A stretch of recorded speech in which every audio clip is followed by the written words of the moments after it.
নবম শ্রেণী বা ক্লাস 9 ভৌত বিজ্ঞান ও পরিবেশ, যেটা রাইটার হলো দোয়ারে মুখোপাধ্যায়। এই বই দেখো, বইটি ভালো করে দেখে নাও। এই বইয়ের আমরা এই ভিডিওতে আলোচনা করব এই বইয়ের 124 পেজের 4.1 পরমাণুর গঠন যে অনুশীলনী রয়েছে। অধ্যায়টার নাম তোমরা দেখে নাও, কি অধ্যায়ের নাম বলছি আমি, 1 মিনিট।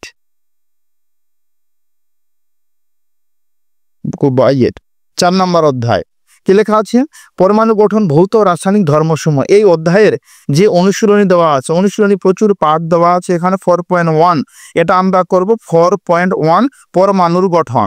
এখান থেকে যে সমস্ত প্রশ্ন দেওয়া আছে দেখো, এখান থেকে একদম এই অবধি সম্পূর্ণ প্রশ্নের সমাধান করব। এর পরের ভিডিওতে আমরা 4.2 করব, কিন্তু ক্লিয়ার? তাহলে এখন আজকে হবে 4.1 এখানকার সম্পূর্ণ প্রশ্ন। তোমরা খাতা কলম নিয়ে বসে পড়ো আর প্রতিটি প্রশ্নের উত্তর তোমরা নিজেদের খাতায় লিখে নাও, আর চ্যানেলটাকে সাবস্ক্রাইব করতে কিন্তু ভুলো না। তাহলে এবার আমরা স্টার্ট করি। অনুশীলনী 4.1 ভৌত বিজ্ঞান ক্লাস 9 ক নৈবেত্তিক প্রশ্ন। সঠিক উত্তরটি নির্বাচন করো। নাম্বার 1, দু ধরনের পরমাণুর পারমাণবিক ভর ভিন্ন কিন্তু পারমাণবিক সংখ্যা সমান, এদের মধ্যে এটার উত্তর হবে অপশন বি, সমসংখ্যক প্রোটন ও ভিন্ন সংখ্যক নিউট্রন আছে। কি বললাম? Option B. তারপরে নাম্বার 2, হাইড্রোজেন একটি আইসোটোপ হলো, এটার উত্তর হবে অপশন সি, ডয়টেরিয়াম। এবার নাম্বার 3 নম্বর প্রশ্ন, এদের মধ্যে কাদের ভর প্রায় সমান? এটার উত্তর করবে তোমরা সবাই অপশন বি, প্রোটন ও নিউট্রন। তারপর নাম্বার 4, পদার্থের রাসায়নিক ধর্মের জন্য দায়ী, এটার উত্তর হবে অপশন বি, ইলেকট্রন। এবার নাম্বার 5, এত পরমাণুটির নিউট্রন সংখ্যা কত? এটার উত্তর হবে অপশন সি, 144। এবার আমরা শূন্যস্থান পূরণ করো। 1 থেকে মোট কয়টি? 6টি প্রশ্নের উত্তর করব আগের মতোই। শূন্যস্থান পূরণ করো। নাম্বার 1, নিউট্রনের ড্যাশ আছে কিন্তু ড্যাশ নেই, উত্তর হবে ভর আছে কিন্তু আধান নেই। নাম্বার 2, একটি প্রোটনের ভর একটি নিউট্রনের ভরের চেয়ে ড্যাশ, অ্যান্সার হবে সামান্য কম। একটি প্রোটনের ভর একটি নিউট্রনের ভরের চেয়ে এটা হবে কি? সামান্য কম। নাম্বার 3, পরমাণু সর্ববহিস্থ কক্ষে সর্বাধিক ড্যাশ ইলেকট্রন থাকতে পারে, এটার উত্তর হবে 8টি ইলেকট্রন থাকতে পারে।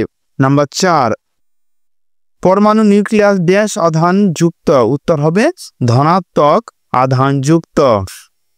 নাম্বার 5, ড্যাশ সংখ্যাকে পারমাণবিক সংখ্যা বলে, উত্তর হবে প্রোটন সংখ্যাকে পারমাণবিক সংখ্যা বলে। নাম্বার 6, ইলেকট্রন ড্যাশ কুলম্ব তড়িৎ বহন করে, উত্তর হবে এই যে দেখো লিখে দিয়েছি, এত কুলম্ব তড়িৎ বহন করে। তোমরা দেখলে শূন্য স্থান আমি করলাম 1 থেকে 6টি। এবার আমরা অতি সংক্ষিপ্ত উত্তর ভিত্তিক প্রশ্ন 1 থেকে মোট 10টি করব এবং তারপরে 2 মার্কের যে সমস্ত বিভাগ আছে সেটা করব। প্রশ্ন উত্তর পরপর করব। প্রথম প্রশ্ন, অতি সংক্ষিপ্ত উত্তর ভিত্তিক প্রশ্ন, সবুজ বিভাগ, 1 নম্বর প্রশ্ন, নিউট্রনবিহীন একটি পরমাণুর নাম করো এবং উত্তর কি হবে? উত্তর হবে প্রোটোনিয়াম। তারপরে নাম্বার 2, প্রোটোনিয়াম, লেখাটা একটু ভুল গেছে, স্পেস চলে এসছে, এটা হবে প্রোটোটিয়াম। নাম্বার 2, ভর সংখ্যা এ, পারমাণবিক সংখ্যা জেড এবং নিউট্রন সংখ্যা এন হলে এদের মধ্যে নির্ণায়ক সমীকরণটি লেখো, উত্তর হবে এ = জেড প্লাস এন। নাম্বার 3, পরমাণুর মধ্যে সর্বাপেক্ষা ভারী ও সর্বাপেক্ষা হালকা কণাটির নাম লেখো, উত্তর সর্বাপেক্ষা ভারী কণার নাম হলো নিউট্রন আর সর্বাপেক্ষা হালকা কণার নাম হবে ইলেকট্রন। নাম্বার 4, ইলেকট্রনের তড়িৎ আধানের প্রকৃতি কি? অ্যান্সার হবে ঋণাত্মক। দেখানো ঋণাত্মক, বানানটা ঠিকঠাক করে নাও। তারপর হলো 10 AB পরমাণু নিউট্রন সংখ্যা কত? উত্তর হবে, এটার উত্তর হবে কত? 10। নাম্বার হলো 6, এমন একটি মৌলের নাম লেখো যায় কোনো আইসোটোপ নেই, অ্যান্সার হবে ফ্লোরিন। কি বললাম? ফ্লোরিন। নাম্বার 7, মৌলের পারমাণবিক সংখ্যা কাকে বলে? উত্তর নিউক্লিয়াসের আধানের সঙ্গে এক সম্পর্ক কি? এর নিউক্লিয়াস আধানের সঙ্গে এর সম্পর্ক কি? উত্তর পারমাণবিক সংখ্যা হলো একটি মৌলের প্রোটনের সংখ্যা। নিউট্রনের নিউক্লিয়াসের আধান প্রোটনের সংখ্যা গুণ একক ধনাত্মক আধান। এবার নাম্বার 8, প্রোটনের ভর কত? উত্তর হবে 1.67 গুণ 10⁻⁻27 কেজি। তারপর নাম্বার 9, নিউট্রনের ভর কত? নিউট্রনের 1.67 গুণ 10⁻⁻27 কেজি। নাম্বার হলো 10 নাম্বার হলো প্রশ্ন। প্রদত্ত, এটা হবে প্রদত্ত পরমাণুগুলির মধ্যে আইসোটপ, আইসোবার, আইসোটন নির্ণয় করা। দেখো প্রতিটি পরমাণু দেওয়া আছে, কোনটি আইসোটপের লিস্ট দেওয়া হয়েছে, আইসোবারের দেওয়া হয়েছে আর আইসোটনের দেওয়া হয়েছে। এবার আমরা 2 মার্কের গুলি করব। সংক্ষিপ্ত উত্তর ভিত্তিক প্রশ্ন, মান হলো 2। নাম্বার 1, প্রত্যেক পরমাণু ইলেকট্রন হলো একটি মূল উপাদান, সংক্ষেপে আলোচনা করা। উত্তর, ইলেকট্রন একটি ধনাত্মক আধানযুক্ত মৌলিক কণিকা যা প্রতিটি পরমাণু নিউক্লিয়াসের চারপাশে কক্ষপথে আবর্তন করে। এটি পরমাণুর রাসায়নিক ধর্ম নির্ধারণে গুরুত্বপূর্ণ ভূমিকা রাখে। নাম্বার 2, পরমাণুর কোন অংশে ইলেকট্রন, প্রোটন ও নিউট্রন থাকে? উত্তর, ইলেকট্রন থাকে পরমাণুর বাইরের কক্ষে, আর প্রোটন, নিউট্রন থাকে নিউক্লিয়াসে বা কেন্দ্রে। আর কেন্দ্র বা নিউক্লিয়াস কি কি কণিকা দ্বারা গঠিত? এই কণিকাগুলির ভর ও আধানের তুলনা করুন। নিউক্লিয়াস গঠিত প্রোটন ও নিউট্রন দ্বারা। প্রোটনের ভর নির্দিষ্ট ধরা হয়েছে আর নিউট্রনের ভর নির্দিষ্ট ধরা হয়েছে। নাম্বার 4, ইলেকট্রনগুলি নিউক্লিয়াসের চারপাশে ঘোরে কেন? নিউক্লিয়াসে ধনাত্মক আধান ও ইলেকট্রনের ঋণাত্মক আধানের মধ্যে ইলেকট্রোস্ট্যাটিক্স আকর্ষণ শক্তির ফলে ইলেকট্রন নিউক্লিয়াসের চারপাশে আবর্তন করে। নাম্বার 5, পরমাণু কেন্দ্রে যে নিউট্রন আছে, বিজ্ঞানীগণ কিভাবে এই সিদ্ধান্তে আসেন? পরমাণুর ভরের সংখ্যা প্রোটনের সংখ্যার তুলনায় বেশি দেখা যায়। এই অতিরিক্ত ভরের ব্যাখ্যায় বিজ্ঞানীরা নিউট্রনের অস্তিত্বকে অনুমান করেন এবং চ্যাডউইক 1972 সালে নিউট্রন আবিষ্কার করেন। এবার নাম্বার 6, ভর সংখ্যা ও পারমাণবিক সংখ্যা কাকে বলে? এদের মধ্যে কোনো পার্থক্য আছে কিনা তা উদাহরণ দিয়ে বুঝিয়ে দাও। নাম্বার উত্তর বলছি এবার। ভর সংখ্যা ইকুয়াল টু প্রোটন সংখ্যা সমান নিউট্রন, প্রোটন সংখ্যা প্লাস নিউট্রন সংখ্যা। পারমাণবিক সংখ্যা সমান প্রোটন সংখ্যা। উদাহরণ, কার্বনের ক্ষেত্রে Z equal to 6, A equal to 12।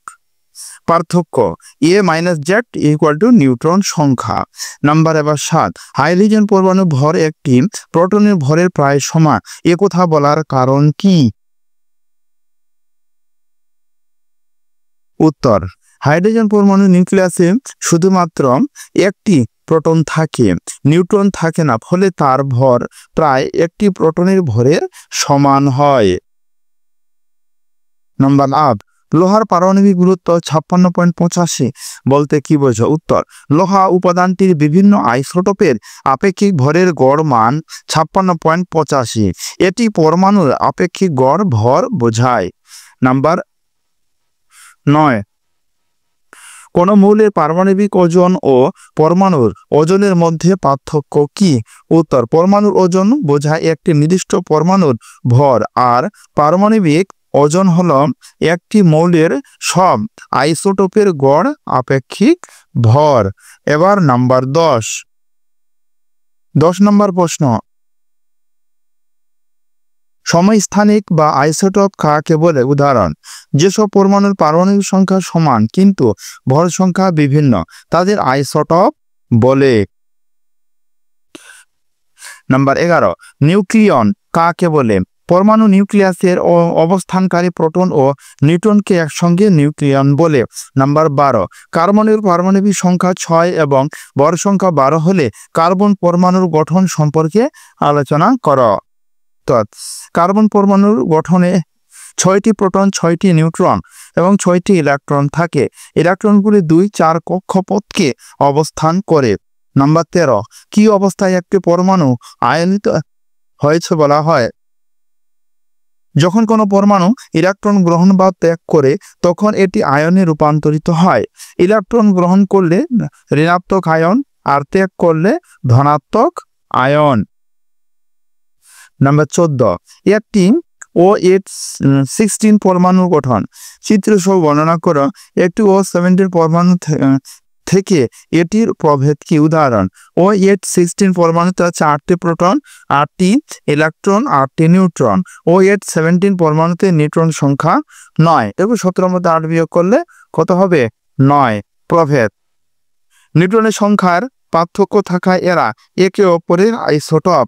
Number 15, নিউক্লিয় বল সম্বন্ধে সংক্ষেপে আলোচনা করো। নিউক্লিয় বল হলো এক ধরনের শক্তিশালী আকর্ষণ বল যা নিউক্লিয়াসে থাকা প্রোটন ও নিউট্রনদের একসঙ্গে বাঁধে রাখে। এটি খুব স্বল্প দূরত্বে কাজ করে।